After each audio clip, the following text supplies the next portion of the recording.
diangkat menjadi tema 5 tahunan Gereja Toraja dalam melihat realitas kehidupan kita sebagai warga gereja Toraja di tengah-tengah bangsa dan negara.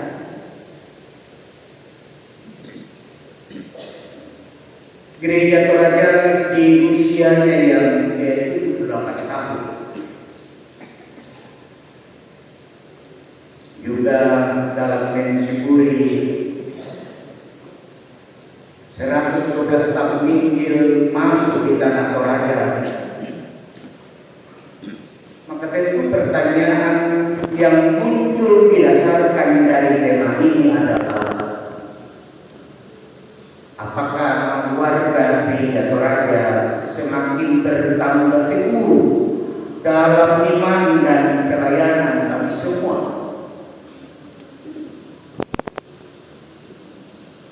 Apakah warga Gereja Toraja semakin menampakkan iman yang teguh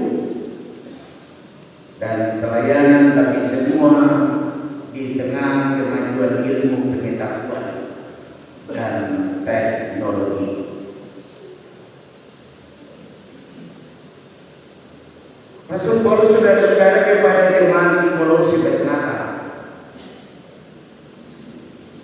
hendaklah kamu bertambah teguh dalam iman yang telah diajarkan kepadamu. Ini sangat menarik. Iman yang mana yang Paulus maksudkan? Jika kita membaca seluruh surat Kolose, akan terlihat dengan jelas dan gamblang iman yang dimaksud oleh Rasul Paulus ini. Bahwa iman yang dimaksud oleh Rasul Paulus adalah iman kepada Kristus yang oleh Dia dan di dalam Dia segala sesuatu telah dijadikan. Kita sebagai orang percaya diminta untuk teguh dalam iman kepada Kristus yang di dalam Dia kita diperkenankannya menyaksikan gambar Allah yang tidak kelihatan. Kita diminta bertambah teguh dalam iman kepada Kristus yang di dalam Dia berdiam seluruh kepenuhan Allah. Kita diminta bertambah teguh dalam iman kepada Kristus yang menunggu dan merengkuh kepada penciptaan.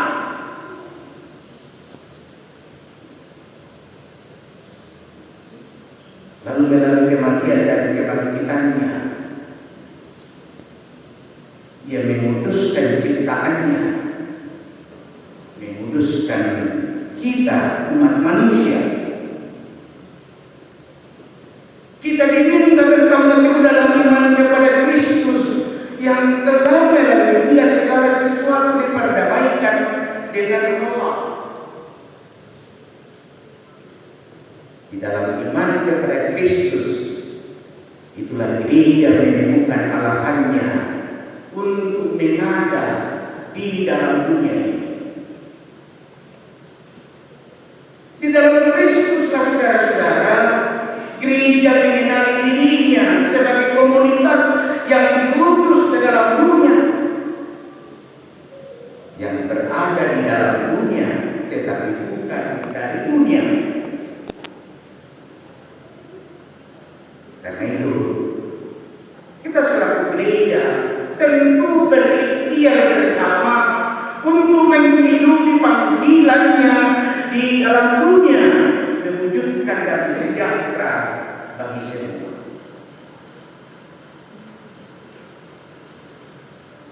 Pertanyaannya, saudara-saudara,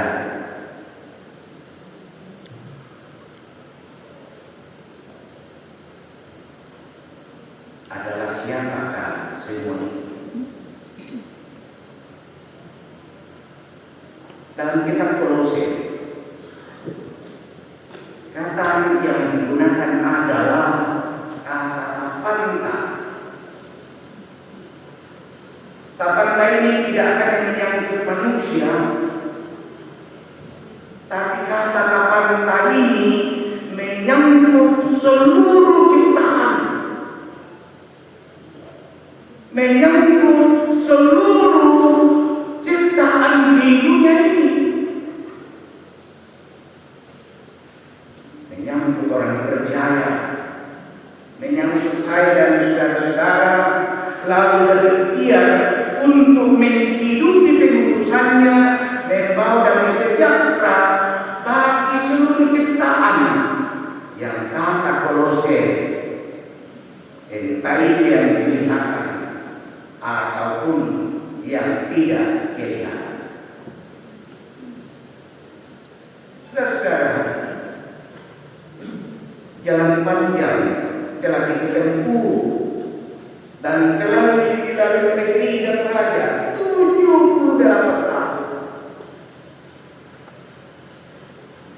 dalam menghidupi ikhtiarnya dan mewujudkan damai sejahtera.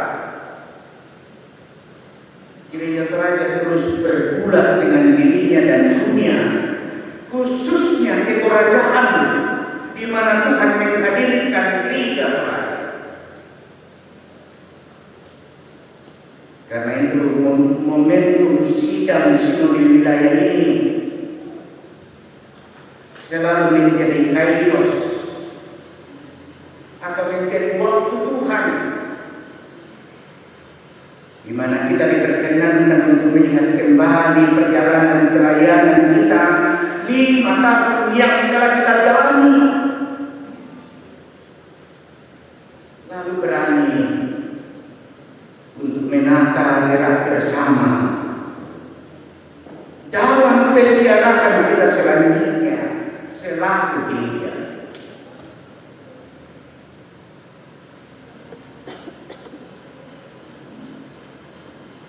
Sidang sinode wilayah bisa juga menjadi momentum untuk melakukan silaturahmi.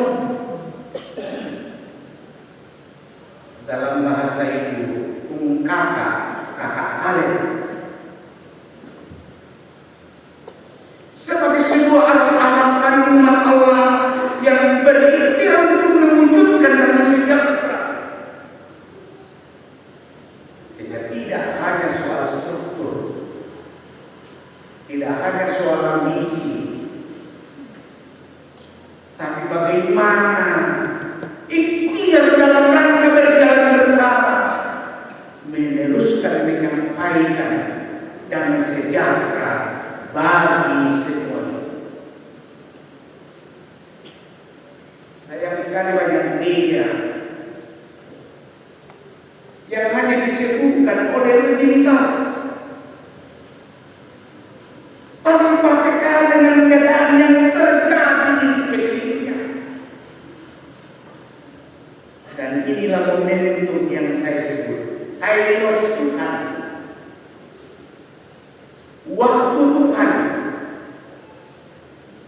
untuk kita melihat secara jujur di hadapan Tuhan pergerakan dan perjalanan kita bersama-sama. Mengapa sensuramorum ini penting? Kita dosa masih terus menguasai kita selaku umat Allah. Maka momentum sidang sinode wilayah ini sebagai kairos Tuhan, waktu Tuhan untuk melihat kembali seluruh keserahan kita sebagai umat Allah. Apakah keserahan kita masih sumhodok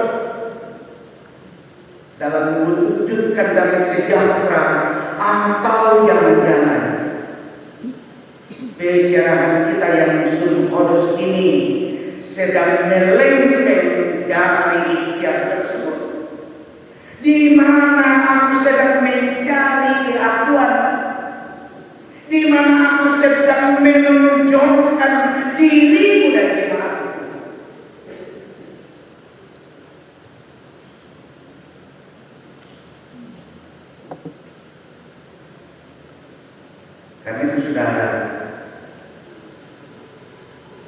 dari surat Paulus sekiranya terus menggema dalam sidang sinode wilayah yang ketiga ini.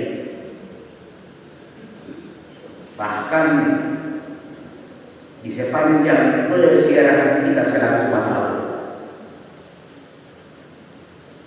dikatakan hendaklah hidupmu tetap di dalam Dia. Jangan melenceng, karena kalau melenceng itu berarti dosa. Saya dan saudara-saudara menyaksikan dan mengalami bagaimana upaya kita selaku gereja yang bertumbuh terus berikhtiar mewujudkan damai sejahtera bagi semua makhluk. Tidak jarang didebat, kita digugat, bahkan kita dimaki. Karena itu tema persidangan kita ini sangat menjadi kekuatan bagi kita bertambah berulang kamu dalam iman. Hanya saja saudara-saudara, gambaran gereja sebagai komunitas harus terus berakar dan dibangun di dalam Dia, agar memiliki indikasi yang sangat kuat bahwa gereja tidak boleh statis. Gereja harus terbuka pada pergumulan, sebagaimana roh yang mengembusinya adalah roh yang dinamis, bukan roh yang statis.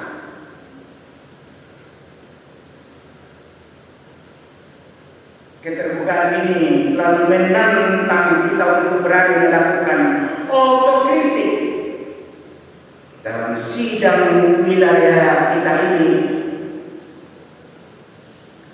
untuk menjadikan momentum dan membahagiakan. Gereja sungguh perlu melakukan apa yang disebut dengan spiritual check-up, untuk terus menggumuli relevansi dan signifikansi kehadirannya di tengah-tengah dunia ini. Gereja, saudara-saudara, jika tidak mawas, akan mudah terjebak pada dirinya sendiri, sibuk mengurus dirinya dan melupakan makna pengurusannya ke dalam dunia. Ia akan mudah mengukur prestasinya dari serangkaian capaian yang mudah dihitung dengan angka-angka. Ini penting. Sekali lagi ini penting. Tetapi kita perlu sungguh bertanya, dengan angka-angka ini kan gereja akan dinilai.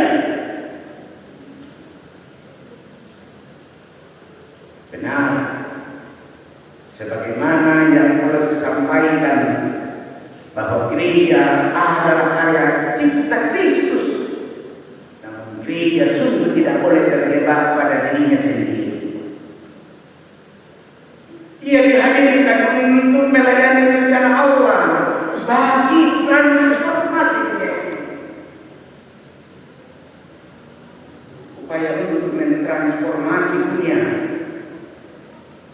sungguh menempatkan kita dalam dua paradoks. Kita diutus ke dalam dunia, tapi sekaligus kita diminta untuk menjaga jarak dengan dunia. Dan walau harus menjaga jarak dengan dunia, juga diminta untuk menyahabati dunia sebagai bagian dari keputusan kita. Inilah paradoks itu. Hanya saja panggilan kita untuk mensahabati dunia adalah jalan terjal yang penuh risiko. Jalan terjal ini kita selaku gereja harus kritis dan tentu selektif.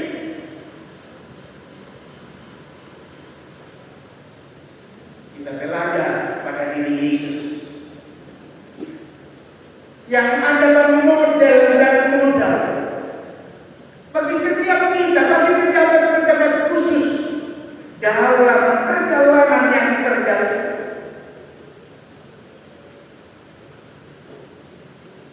Berat, beban berat yang pikul sampai di atas hari. Penderitaan, tangisan, tetesan air mata, bahkan darah pun menetes karena perjalanan yang terjadi. Dan akhirnya nyawanya dikorbankan untuk misi Bapa. Datang mensahabatinya, datang menyelamatkan. Ketika saya menemukan bagian ini, saya bisa malu pada diri saya. Apakah keputusan saya masih sungguh-sungguh saya nikmati dan makan? Ini kesempatan terbaik bagi kita setiap pejabat khusus, para pendeta dan dan diaken. Masihkah kita adalah pribadi-pribadi yang dipanggil secara khusus melayani Dia yang telah memanggil kita, sehingga tercapailah tema kita, bertambah teguh dalam iman dan melayani